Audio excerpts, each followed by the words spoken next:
피는 꽃들 속에서 내 샴푸 향이 느껴진 거야.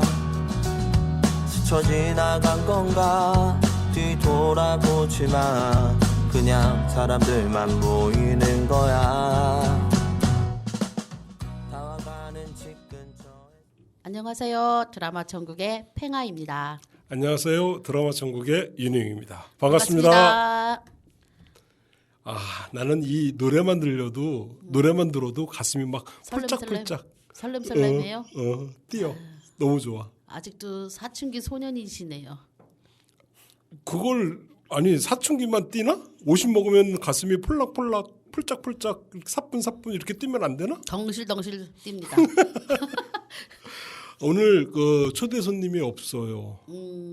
그러니까 코로나 때문에 그 친구가 초등학교 지금 5학년이에요. 네. 5학년인데 코로나 걸려서 집에 격리 중이랍니다. 나는 진짜 기대를 많이 했어요. 그래요? 그러니까 우리가 멜로가 체질 오늘 다룰 네. 드라마가 멜로가 체질인데 이게 사랑 이야기야.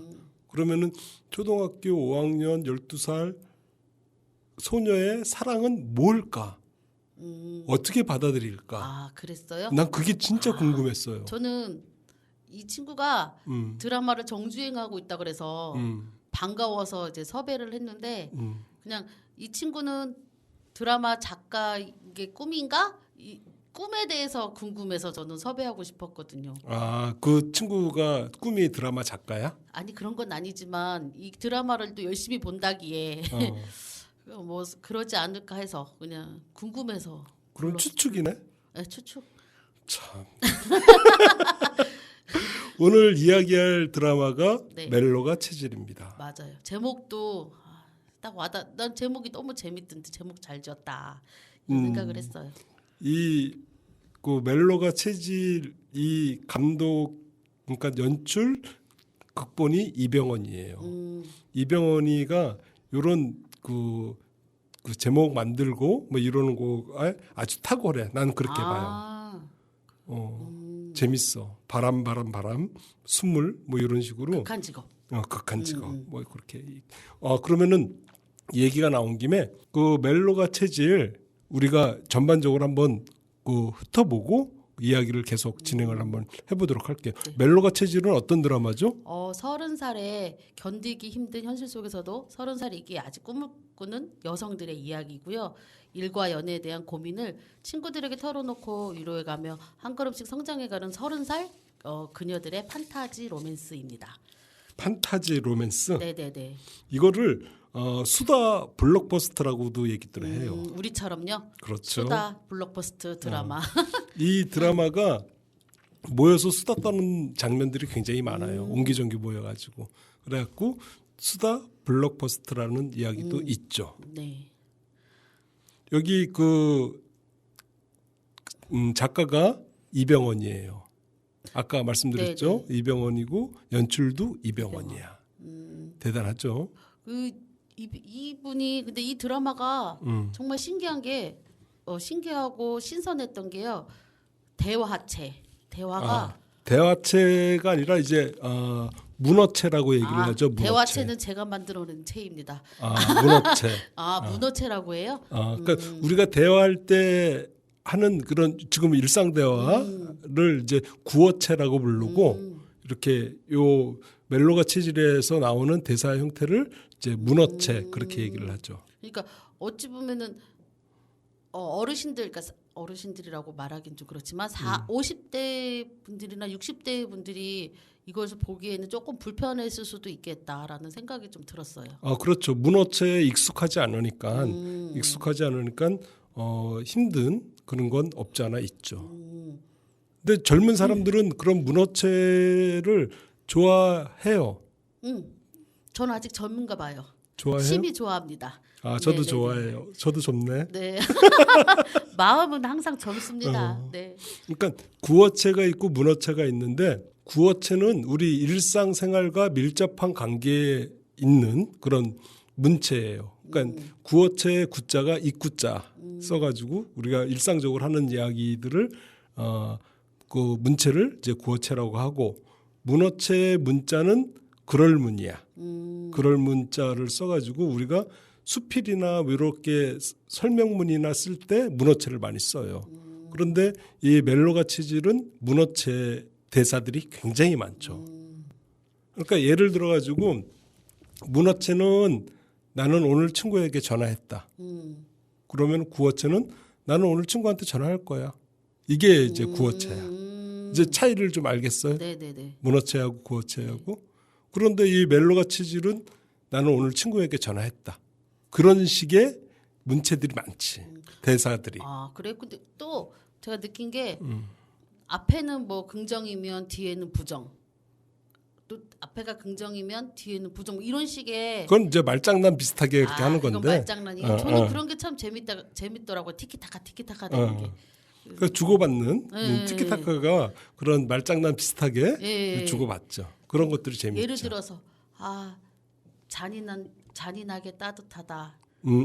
막 이런 식의 말들. 너무 재밌더라고요. 그래서 재밌죠. 그러니까 구어체하고 문어체 뜻을 좀 알아봤고요. 또 이병헌 감독의 특징 중에 하나가 비극 감성이야. 그 이병헌 감독 제가 알기로는 우리나라 이제 감독들 중에서 이런 비극 감성들을 잘 살리는 감독의 독보적일 거야 아마 이병헌 감독이.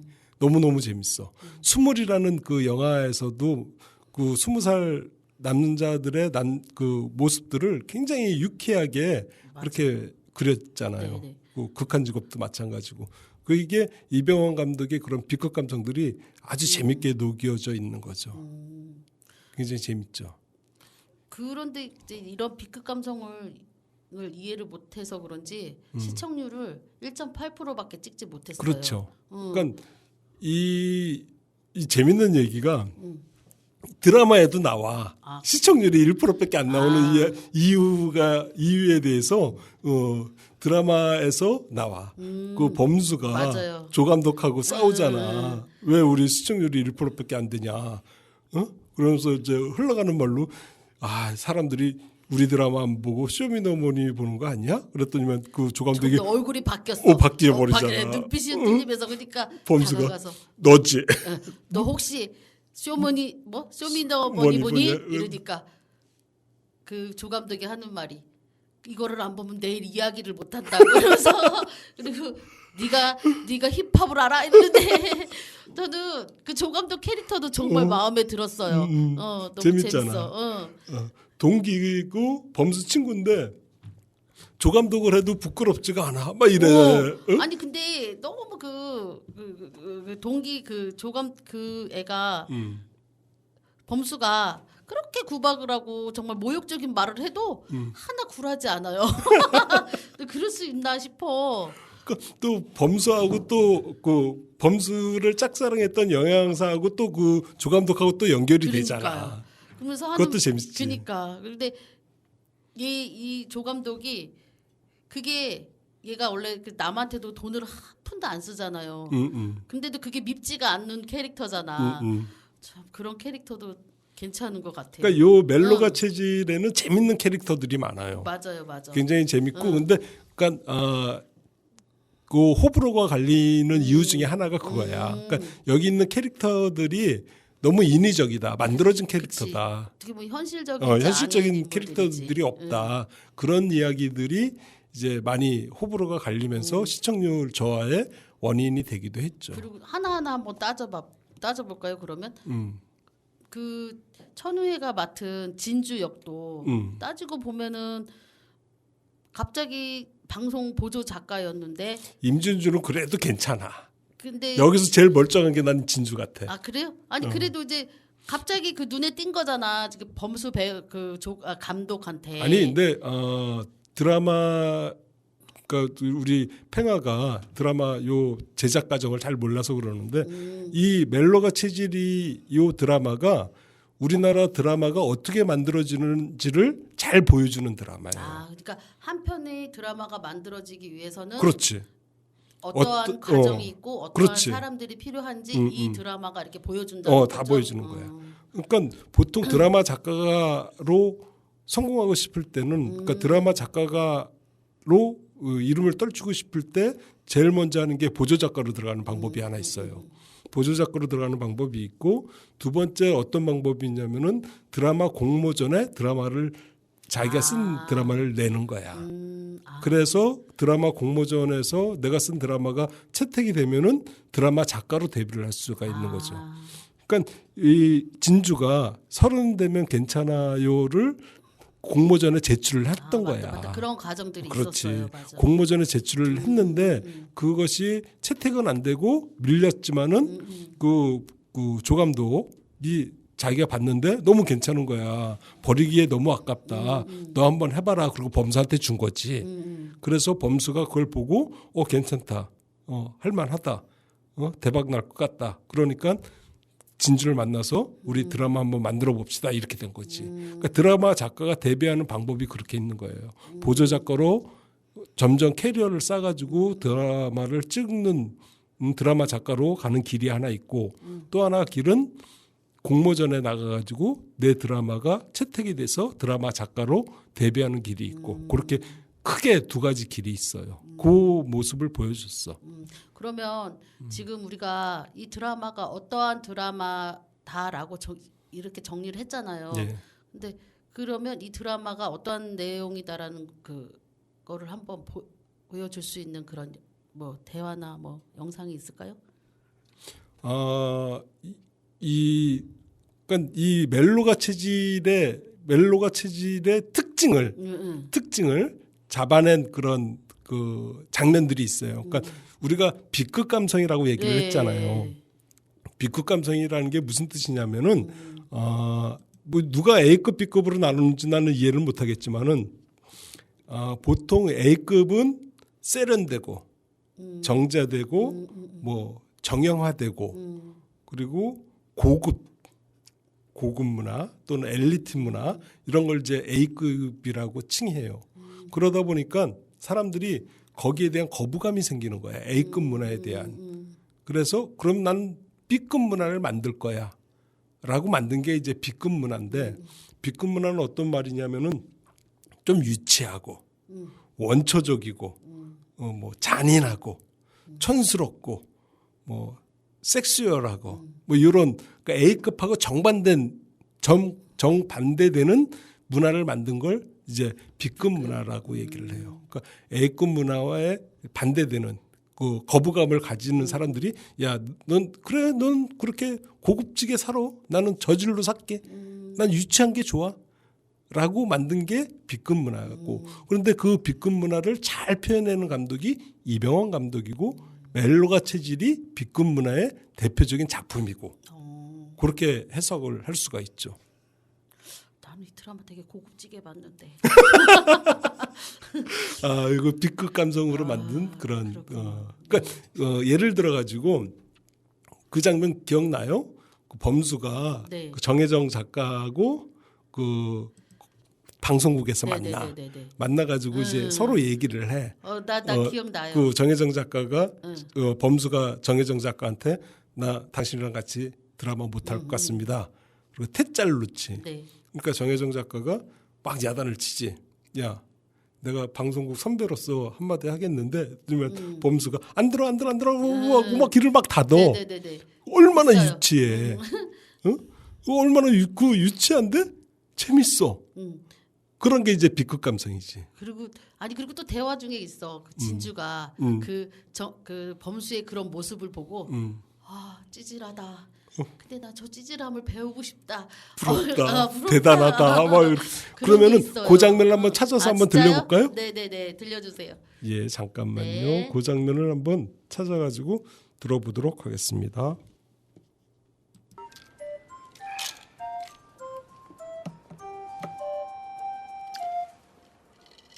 뭐 구내식당 밥이나 먹이려고 부른 거는 아닐 테고. 그거 먹이려고 부른 건데요. 식권 비싸요, 우리. 그래요 뭐.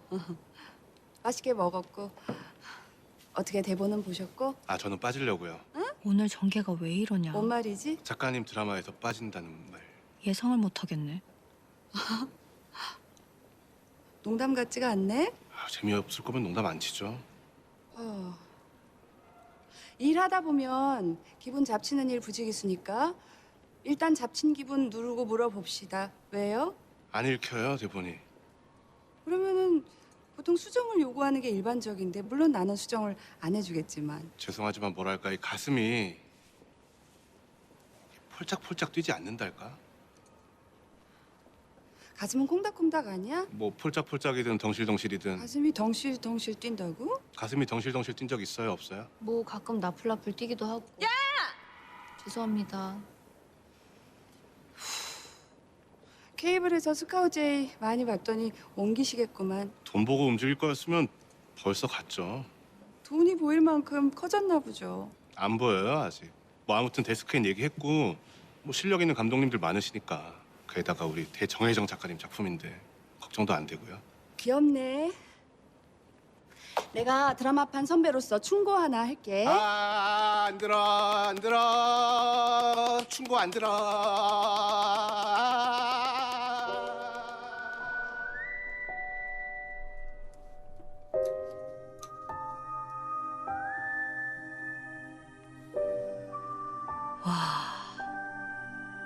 네가 이겼다.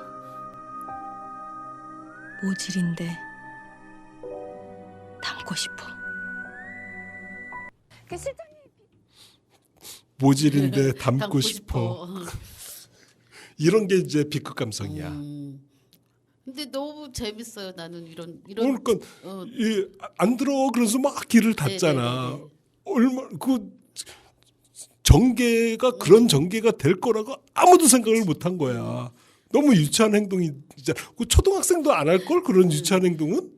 그런데 유명한 그 PD가 연출가가 나 안 들어 그러면서 안 들어 그러면서 막 길을 막 닫어. 얼마나 멋있어. 근데 현실에서는 얼마나 유치하고. 현실에서는 저런 일들이 가능하진 않잖아요. 아이 드라마잖아. 그러니까 그러니까 이 멜로가 체질이라는 드라마가 이런 그 B급 감성, B급 웃음, 코드 이런 것들로 만들어지는 거예요. 그러니까 재밌지. 그래가지고 그 처음에 얘기했듯이 이 멜로가 체질의 그 출연자들이 그러니까 그 캐릭터들이 네. 현실적이지 못하다라고 얘기하는 것들이 이런 뭐 장면들 때문에 좀 현실적이지 못하다, 좀 인위적인 그런 조미료가 많이 들어간 그런 캐릭터들이다라고 얘기를 하죠. 그러니까 공감이나 이런 게 좀 떨어진다. 공감 그렇죠. 능력이 좀 떨어진다. 그래서 포옹을 못해서 시청률이 좀 떨어졌나 그런 생각도 드네요. 그렇죠. 뭐 그러니까 공감되는 그 캐릭터들이 조금 없지. 그러니까 조금 오바된 그렇죠. 과장된 캐릭터들인데 그렇지. 그 가정단 나는 그렇게 또 보는 게 이 가장된 캐릭터들이 전혀 우리 현실에 없지는 않다. 분명히 있을 거다. 뭐 그런 생각도 하기는 그런 해. 바람은 평범하지는 않겠지만은 그런 사람들이 분명히 있겠다. 그러니까 그런 생각이 들죠. 이게 이 드라마 또 보게 제가 느낀 게 뭐냐면 이런 편견이나 우리가 이제 뭐 여러 캐릭터들이 나오잖아요. 게이, 효봉이 게이라고 게이, 하지 말고 성소수자. 성소수자 그 친구나 뭐 또 미혼모 그렇지. 한주가 미혼모로 예. 나오죠. 이런 사람들의 이야기를 그냥 아무 거리낌 없이 그냥 자연스럽게 받아들이게 되더라고요. 이 드라마가. 그러니까 이병헌 감독의 장점 중에 하나가 그런 거예요. 그러니까 이병헌 감독의 장점 중에 하나가 뭐 성소수자 문제라든지 미혼모 문제라든지 그다음 이제 그 고아원에 그 아이들이 맞아요. 좀 나오죠. 네네. 그런 문제라든지 그런 사회적인 문제들을 이렇게 무겁지 않게 무겁지 않게 다뤄주면서 우리가 같이 살아가는 모습이다. 그러면서 그 드라마에서 그 손석구가 그 얘기를 하잖아. 아이들 버리는 부모는 다 갈아 마셔야 돼. 막 그런 식으로 얘기를 하잖아. 아이들이 무슨 죄야. 뭐 그러면서. 그러니까 그런 무겁지 않게 가볍게 이야기들을 하면서 우리가 같이 사는 사회다라는 이야기를 이병헌 감독이 이렇게 그 양념 마냥 이렇게 톡톡톡톡 이렇게 쳐놨지 드라마에. 거기서 또 그 거리에서 잠자는 그렇지. 그 노숙자 이야기도 나오고 그걸 또 재밌게 풀어내잖아요. 그렇죠. 나중에 그건 설명을 할 것 같고 아무튼 그러니까 이병헌 감독이 쉽게 편하게 얘기를 하니까 저희도 그거를 편하게 받아들일 수가 있는 것 같아요. 드라마가. 네.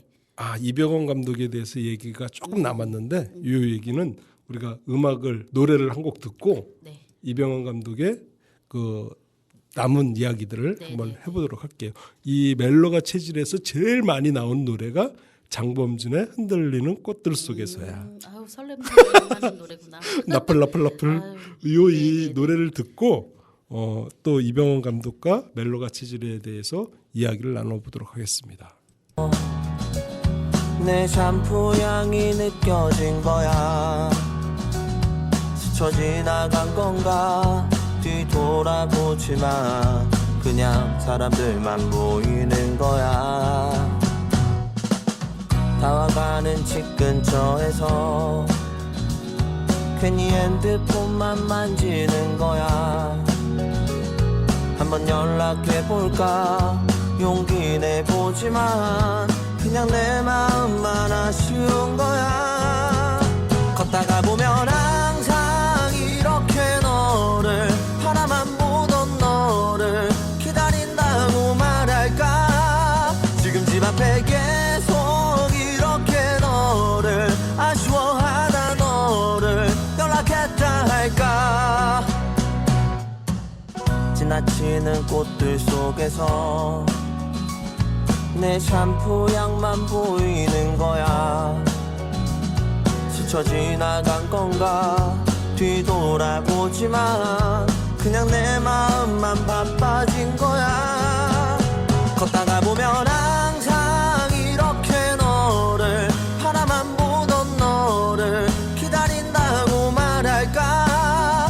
지금 집 앞에 계속 이렇게 너를 아쉬워하다 너를 연락했다 할까.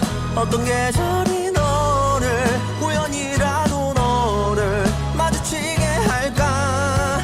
난 이대로 아쉬워하다 너를 바라만 보던 너를 기다리면서 아무 말 못하고 그리워만 할까. 걷다가 보면 항상 이렇게 너를 바라만 보던 너를 생각한다고 말할까. 지금 집 앞에 기다리고 때로 지나치고 다시 기다리는 꽃이 피는 거리에 보고파라 이 밤에. 걷다가 보면 항상 이렇게 너를 아쉬워하다 너를 기다린다고 말할까. 지금 집 앞에 계속 이렇게 너를 아쉬워하다 너를 연락했다 할까. 장범준의 흔들리는 꽃들 저도 속에서. 흥얼거리고 있었어요. 장범준이가 이 노래로 아무튼 대박이 났을 거야. 봄마다 나와서 봄마다 아주 그냥 설렙니다. 벚꽃 댄딩. 네네 벚꽃이랑 같이. 그래갖고 이 장범준이는 아주 봄만 되면 돈이 통장으로 그쵸. 쭉쭉 들어올 거야 아마. 참 대단해. 아, 우리가 그 이병헌 감독에 대해서 잠깐 얘기를 했잖아요. 네네. 그러니까 내가 이병헌 감독을 좋아하는 이유 중에 하나가 이병헌 감독이 작가 출신이야. 작가를 하다가 진짜요? 예, 작가를 하다가 이제 감독으로 데뷔를 한 거예요. 그러니까 이제 작가를 하다가 감독으로 데뷔를 뭐 이유야 뭐 여러 가지가 있겠지만은 자기 이야기를 자기가 연출을 하니까 내가 하고 싶었던 이야기가 뭔지 정확하게 알 수가 있겠지. 연출까지 그렇구나. 같이 해보니까. 그랬는데 난 감명 있게 본 게 뭐냐면은 그 힘내세요 병원 씨라는 그 다큐가 하나 있었어요. 아 그래요? 예. 힘내세요 병원 병원 씨. 씨. 자기 이름 한 거야. 힘내세요 병원 씨. 그것이 이제 첫 연출작이야. 아 연출작인데 나 갑자기 보고 싶어지네요. 재밌어요. 독립영화제에서 아주 봐야 호평을 되겠어요. 많이 받았죠. 그래가지고 요걸 가지고 이제 사람들이 얘도 감독으로 써도 괜찮겠다라는 어떤 그런 바닥이 됐지. 바닥이 됐고 그러면서 이제 조금씩 연출을 했는데 그렇게 크게 인기는 못 얻다가 대박 사건이 하나 나오지. 뭐게? 뭐예요? 어떤 뭐 작품을 얘기하는 거예요? 첫 작품이 뭐였나? 스물? 아니야. 제박이 났던 작품이 극한 직업. 아, 극한 직업. 1,000만이 넘었잖아. 그 1,000만이 넘는 극한 직업이 터지고 나니까 그 다음부터 이제 이병헌이의 어떤 재능들 또는 이병헌이의 코드, B급 감성 이런 것들이 각광받기 그치. 시작하는 거야. 그게 또 요즘의 시대하고 맞물렸지. 그래갖고 이 우리 멜로가 체질 요 드라마 안에도 극한 직업 멤버들이 많이 나와. 그래요? 첫 장면, 네. 첫 장면에 이한이하고 진성기하고 아, 드라마에서 나오잖아. 제가 그래서 저번 주 그 복습의 의미에서 첫 방을 그러니까 첫 1화를 다시 보고 왔잖아요 아침에. 근데 나는 이한이하고 걔가 왜 나오지? 그 생각을 했었거든요. 드라마 안에 또 드라마로 나오지. 아 그랬구나. 자 이게 은근히 장치를 많이 해놨네. 또 있어요? 장치해놨던 게? 그런 장면들이 찾기 또 있어요? 그 공명이가 네. 여기서 이제 항안주 그 PPL 회사에 이제 신입사원으로 네네네. 들어오잖아. 네. 공명이도 극한 직업에 있었어. 극한 직업에서 나도 생각나지 거기서 않았지? 나왔는데 그 멜로가 체질의 그 공명이가 처음 나왔던 장면이 기억나요? 그거는 나요. 뭐? 치킨. 그렇지. 치킨 튀기면서 뒷모습 이렇게 나오고. 그게 첫 장면이었지. 극한 직업에서 공명이가 통닭 튀겼잖아. 아 그래요? 아 그래서 걔가 그랬구나. 아르바이트 했었다고. 옛날에 아르바이트 아. 해봤다. 그게 극한 직업 얘기했지. 근데 그것까지 생각을 못했어요. 그런 장면들이 대단한데? 있고 응. 또 이제 범수 보고 얘기하잖아. 정봉이 닮았다고. 맞아. 그건 이제 응팔이 정봉이. 맞아. 예, 그런 식으로 저도 또 맨 처음에 적응 안 됐어요. 아 내가 아는 정봉이가 자꾸 겹쳐가지고. 그런데 나중에 멜로가 체질 끝날 때쯤 되니까 잘생겼잖아. 정봉이가 잘생겨 보이더라고. 마법에 걸려버렸어 내가. 정봉이 잘생겼어. 아니 끝에 보니까 잘생겼더라고. 마지막 회는 잘생겼네. 또 그 장면도 있었어요. 그 은정이 다큐멘터리 작가가 네네네. 친일파에 대해서 영화를 만들었잖아. 네. 다큐멘터리 영화를 만들어가지고 극장에 개봉을 해가지고 대박이 난다는 네. 이야기가 드라마에서 나와요. 네. 그러면서 그 장면이 영화관이야. 영화관인데 거기에 어떤 장면이 있냐면 영화관에 상영작 포스터에 스물이야. 상영작 포스터가 20. 그래 있었어요? 어. 나 왜 못 봤을까? 그 포스터가 20 포스터가 딱 있어. 그 자기 영화를 또 거기서 끼워서 또 이병헌이가 그렇게 광고했구만. 광고를 냈어. 그런 장면들이 눈에 탁 보이는데 얼마나 웃기던지. 아이고 자기 거라고 또 거기다 끼워놨네. 아니 이것도 센스예요. 그러니까 이병헌 멋지네. 감독의 그런 재미들이 난 좋아. 네, 저도 괜찮아요. 말도 그렇고 그런 연출력이라든지 그런 게 재밌어요. 그러니까 멜로가 체질이 그런 장면들이 많아가지고 나는 보면서 배꼽 잡고 웃었지. 그리고 사랑 이야기들이다 보니까 진짜 가슴이 나풀나풀했어. 펄쩍펄쩍 뛰고. 근데 이 얘기가 좀 헷갈려요. 왔다 갔다. 그러니까 그런 이 게 있죠. 얘기하는 것 같은데 저 얘기하고 저 얘기하는 것 같은데 이 얘기하고 이게 현실인 것 같은데 드라마고.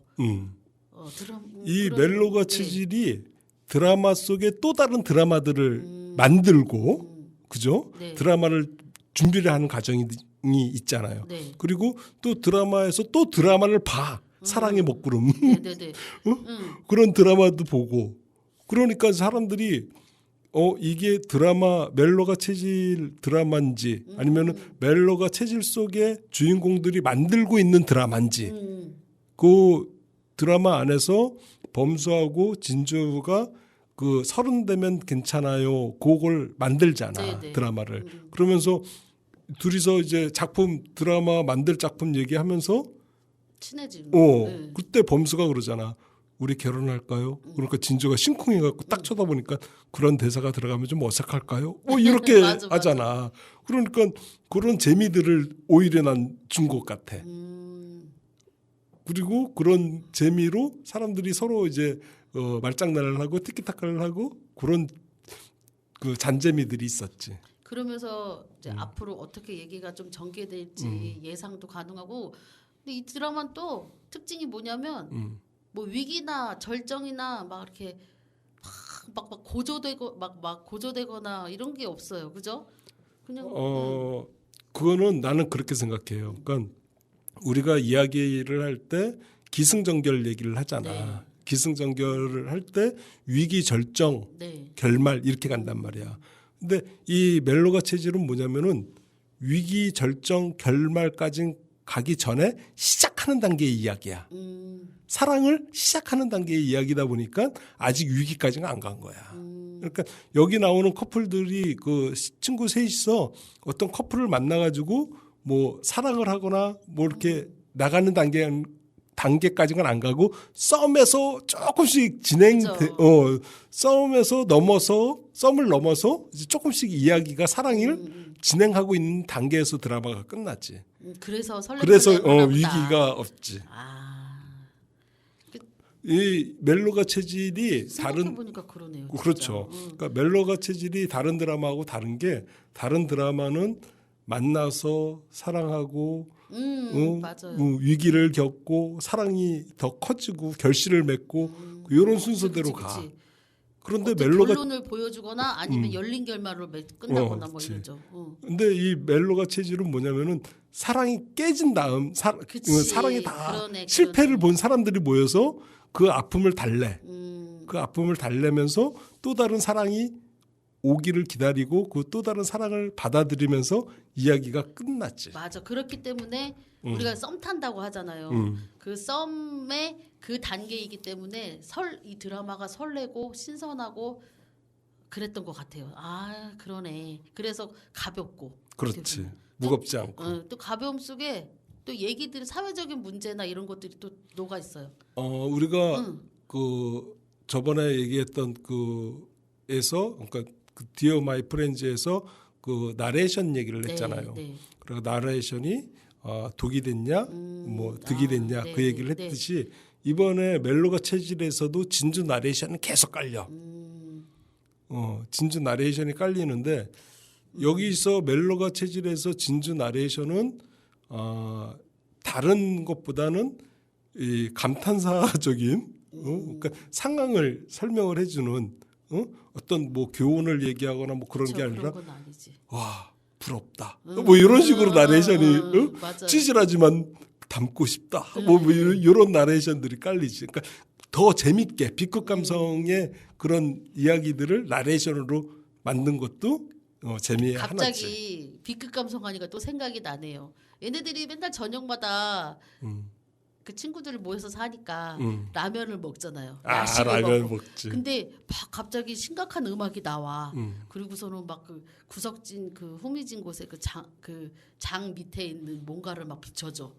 나중에 저는 뭐 공감을 하기 때문에 일찍 눈치챘지만 사람들은 모르는 사람들도 있었을 것 같아요. 뭔지 알죠? 체중계. 그래서 이런 게 B급 감성이구나. 그렇지. 이제 알겠네. 재밌었어요. 재밌었죠. 그래서 뭐 준비된 거 혹시 있어요? 제가 알기로는 이 드라마가 어떤 드라마라는 거 딱 이렇게 알 수 있지 않을까 싶은데. 나 준비한 거 눈치챘어? 근데 보였어요. 근데 모르는 척 하려다가. 네. 디어 마이 프렌즈 때 제가 말씀드렸잖아요. 네, 그러니까 네. 드라마 1회를 네, 보면은 네, 네. 이 드라마가 어떤 드라마다라는 것을 알 수가 있다. 은근히 공부된다니까요. 음. 우리 봐봐요. 문어체 벌써 배웠지, 붕어체 배웠지, 드라마 1편 보면은 대충 그 윤곽이 드러난다는 거 배웠지. B급 감성이 뭔지도 배우고. 그리고 또 쪽대본. 우리 문화 강자. 네. 여기 그 멜로가 체질에서도 1회, 그러니까 네. 1회에서뿐만 아니라 아주 첫 장면부터 이 드라마는 어떤 이겁니다라고 네. 이제 보여주는 장면이 있어요. 그게 뭐냐면은 이한이하고 그 누구야 그 극한 직업의 그 친구 둘이서 네네. 사랑의 먹구름이라는 그 드라마를 이제 출연을 하잖아. 네. 그러면서 그 옹기종기 4명이서 앉아서 그 드라마를 보는 장면이 첫 장면이야. 왜 나오나 싶었어요, 맨 처음에. 처음에 볼 때 다시, 뭐지? 네. 그런데 그 첫 장면을 보면서 이 4명이서 얘기를 해. 그러면 그 얘기하는 장면들이